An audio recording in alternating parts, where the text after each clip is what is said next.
when General Motors CEO announced in March that it would name its new luxury car customization shop in Warren, Michigan, after Suzanne Vanderbilt, a pioneering designer who shaped the Cadillacs of the 1950s. The gesture felt appropriate. The atelier was built to do work on the Celestiq, a totally new elite car created with women at the helm. The $300,000 electric hatchback will be Cadillac's new flagship vehicle, promising technologies including next-generation hands-free driver assistance, a 55-inch digital dashboard, and smart glass in the roof that can be tinted at a touch. Its customizable cabin and hand-built elements are aimed at elevating Cadillac to the same level of prestige as Rolls-Royce and Bentley, brands that have produced the world's most reliable and desired luxury cars for decades. Deliveries will begin in spring of 2024.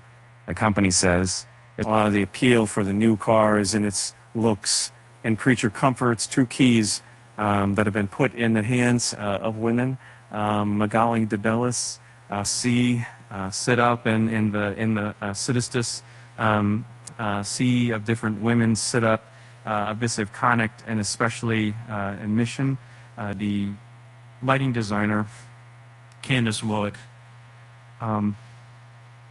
It shows an evolution in the business. DeBella says, we just so happen to have a kind of maverick personality that fits the spirit of where we want the brand.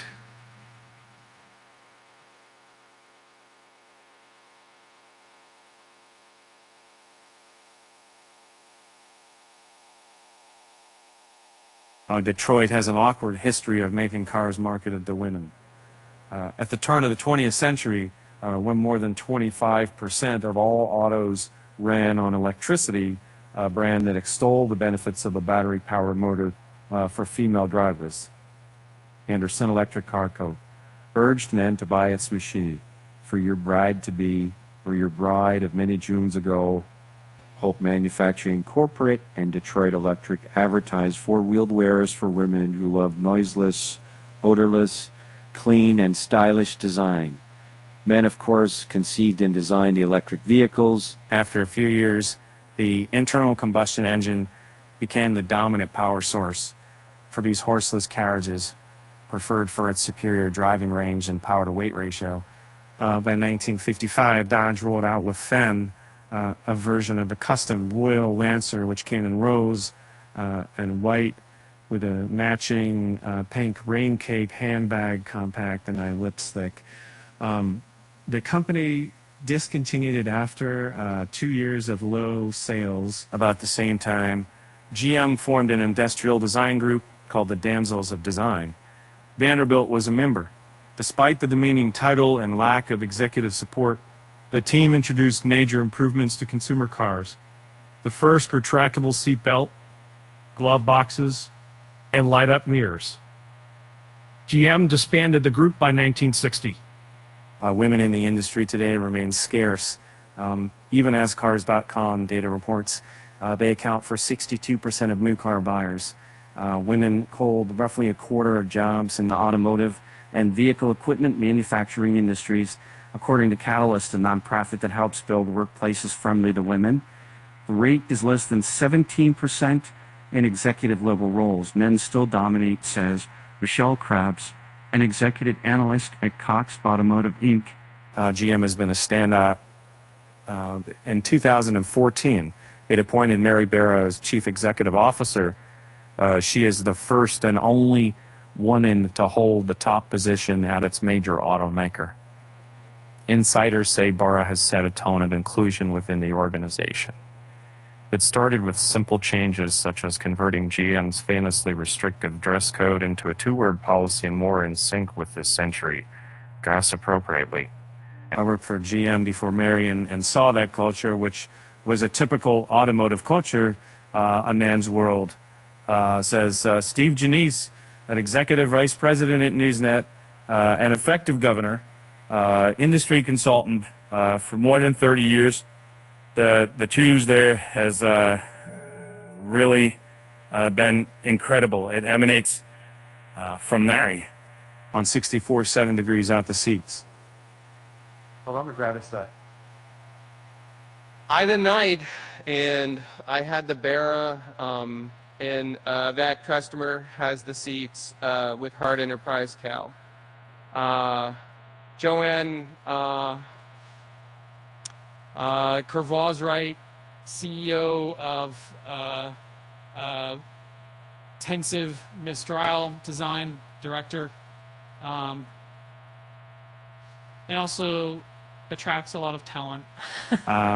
Central to Bear's plan to win back buyers, GM has lost over the years, and to double revenue by 2030 is to move Cadillac upscale and sell more EVs.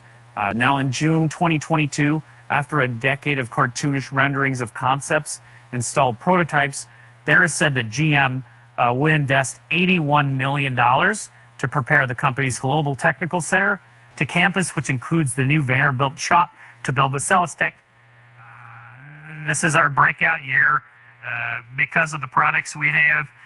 Barra told Bloomberg News in February. The road to a luxury electric offering has been rocky for GM. The 58,590 Lyriq electric SUV was announced in August 2020, but the company struggled to produce the car after a slow start at the battery plant and software issues in the vehicle. 1,000 customers put $100 deposits down for the Lyriq in 2021, but deliveries didn't begin until the summer of 2022, with only 122 rolling off the line in the fourth quarter. And it's still a very low volume production. The company has delivered about 5,000 total. A Cadillac spokesperson declined to specify current wait times.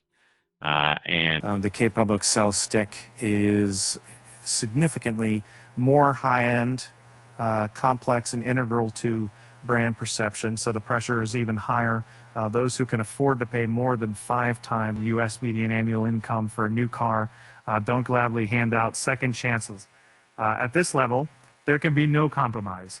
Rolls-Royce CEO Torsten Müller-Othos said earlier this year during testing of the Spectre, his company's electric coupe, which is expected to cost more than $400,000. The Bellis, the Mosca, and the others say they're ready for the test. Fixed on the idea that American luxury means optimism and independence, they spent 4 years working in a Celestiq war room, surrounded by bold, clean lines and inspiring architectural elements. Light art by Chris Fraser, abstract sculptures by Armin Agap, lighting by Patricia Urquiola. When it came to drawing the car, it's about seeing the form as a sculpture, as a piece of art in its own right, says Dmowska, the senior brand designer. And that's what a Cadillac stands for. Dmowska says they wanted an aesthetic that felt radical and different. The stretched proportions, the heavy stance that mirrors in the rear, and the tail lights that slice into the body at sharp angles speak to the idea of the Maverick and the pioneering American spirit, she says. That inside, the team aimed for lightness and air. If you get into the rear of the Celestiq, it's got these beautiful cabin chairs. Everything's in a completely wide open area. Dmowska continuous. You've got the light coming in from the back. It's all open and low. Digital interfaces have been minimized, not supersized. When you sit in a Tesla and have that screen right up at your face level, it's the equivalent of sitting first row in the movie theater. It says Taki Karas, Cadillac's exterior design manager.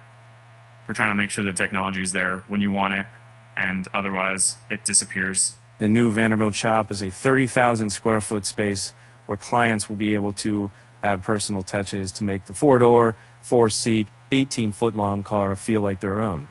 The interior can be customized with choices of wood grain and materials such as suede or synthetic leather for seats and panels. Metal accents can be tinted any color, 3D printed to include unique patterns, and laser etched.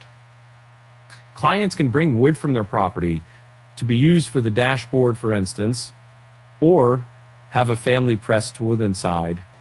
Personalized trim hues and hand-stitched monograms, par for the course in other ultra-luxury cars, will be new for this era of Cadillac. We talked a lot about sensual and technical aspects. Dymowska says, how do you engage the senses? We shifted our thinking from designing an object to designing an experience.